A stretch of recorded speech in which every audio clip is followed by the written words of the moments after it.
Well, ladies and gentlemen, thanks for joining me. This is your host, ID Jester, back in Marvel Heroes 2015 as we count down the top most powerful heroes in the game, the top 18s. The last episode is number 18. We looked at Loki. Number 17 is a big surprise to, I'm sure, a lot of people out there, and myself included. Number 17 most powerful hero in the game is dun dun dun dun Mr. Fantastic. This is a complete shock to me. Complete shock to me. He Even though he is the most least played hero in the game, meaning, I didn't say that very well, but he's played the least. I think he is the 17th most powerful hero in the game. He does a ton of damage, and I am very, very surprised with that. And the fact that he has this signature power, and even though it has a 45-second cooldown, the 45 seconds starts for the cooldown immediately when you activate it, and you have 15 seconds to activate it 5 times. So you really, if you take 15 seconds to activate this, you really only have a 30-second cooldown. This here has a huge area of effect, and it does a ton of damage.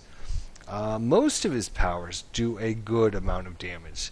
I find just about all of his powers to be pretty reasonable in damage.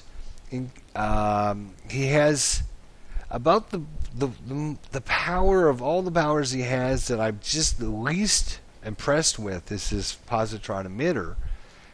I wish it would do a little bit more damage. It just doesn't quite make the cut, but there's not really anything to replace it with. He has some nice passive powers, and the fact that he can summon a Herbie to give you and your allies Constitution, restoring 210 health per second, which makes him very, viable. The ability to have a photonic simulation field, which gives you and your allies accuracy, increasing your critical hit rating and your critical damage rating, is huge. He has some really nice passive effects.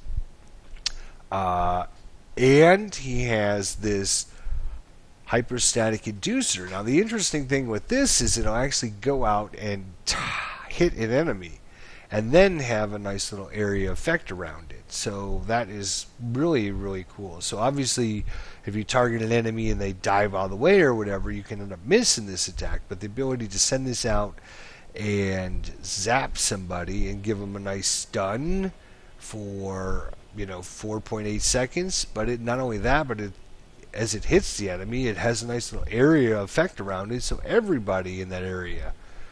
So you can target a whole, end up getting a whole bunch of enemies.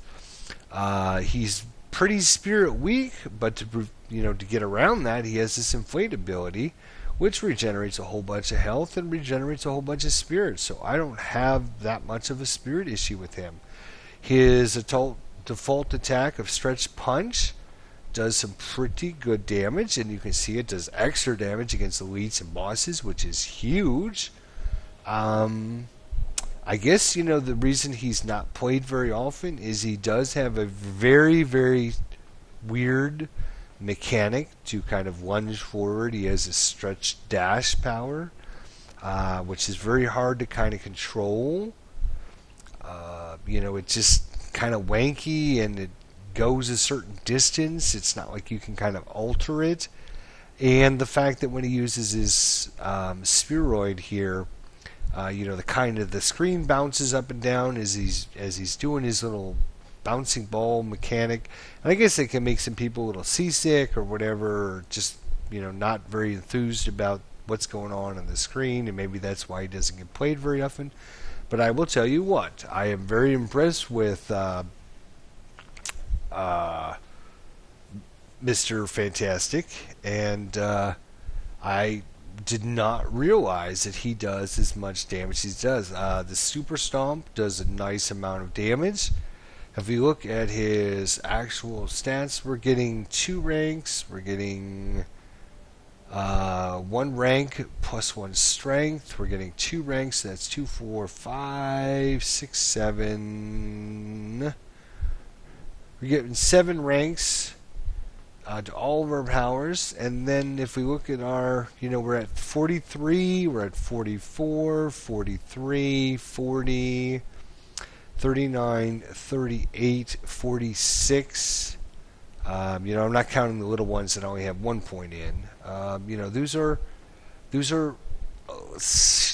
just slightly on the low side. We'd obviously like to have our signature power a few more points than that would be awesome. 39's a little bit low. 39's a little bit low. 38's a little bit low. And that's probably why he's number 17 on the list. But he does a nice amount of damage. The ability to gain health because of Herbie and also because of his inflate ability. The ability to get spirit back every 10 seconds. Health back every 10 seconds. We really don't have to worry much about spirit. I've run out of spirit a couple times. The fact that you can help yourself and your allies with accuracy. The ability to give yourself and allies constitution. So not only is he does some nice damage, he gives, he's a good support hero, gives other heroes a nice little boost, and 2 abilities, accuracy and constitution. And then, just constantly doing a nice amount of damage. And you can basically play as the ball, 50% of the time as you're playing just about, or maybe 35% of the time. And while you're in the ball, you take less damage to begin with. So I've had the ball, where you bounce down and you're doing 2 million, and you bounce down again, you end up doing 3 million. You bounce down again, you're doing 2 million. So within like 3 seconds, you did 3, 4, 5, 6, 7 million points of damage. It's huge. And then you follow that up with, your super stomp, which does, occasionally over 1 million points of damage or more. Your hypostatic inducer, that's kind of an area effect, so it just does damage over time. Your positron emitter every once in a while will get a nice shot off. Your normal melee punch can end up doing a lot of damage. Very impressed with Mr. Fantastic. And even though he's not played very much, he is number 17 on our list for the most powerful heroes in the game. Stat-wise, not bad. Damage reduction, 45% is, huge. It's great. Nothing wrong with that. And damage amount, over 3,000, which is not bad at all. And again, this is without any pen or anything. Items seem to be pretty decent. We are using one of the unique that you can use for any of the 4 Fantastic Four heroes. You could use any one, use this on any one of them. Might switch out back to his normal item, but this one seems to do pretty good for him. Stat-wise, his stat-wise are, right there where they need to be. We're looking at, what are we looking at here? Melee, 52% chance of crit, and we're at 50% chance of brutal striking. So, the numbers are there. The damage numbers are there. The health are there. The ability to have area effects with the hyperstatic inducer, the spheroid, and even the inflate are all area powers. And is this an area? No, it's just a melee. Okay. And of course the buffs. The outwit passive ability is just huge. And I don't even use this for the active effect, but you could refresh all the cooldown of all your other powers if you use this power. So if you had a couple powers on cooldown, refresh the cooldown of all other powers. Wow. So you could actually activate this, activate your outwit, and then activate it again. I just don't have enough room on my bar, but that would be a great combination as well to use with him. Even if you put a point in the wheel, which is kind of his travel power, he can kind of get around. He's not very fast, and he's a little wanky with the stretch dash, which I admit. But I don't mind the bouncing screen. I don't mind that at all. And I think, I think more people should give him a try because I think he can actually be some pretty good hero. He could, he's a good support. He does some pretty good damage. Some of these other powers are even pretty interesting. He's got this elastic barrage. I'm thinking about maybe replacing this with this because this is awesome power.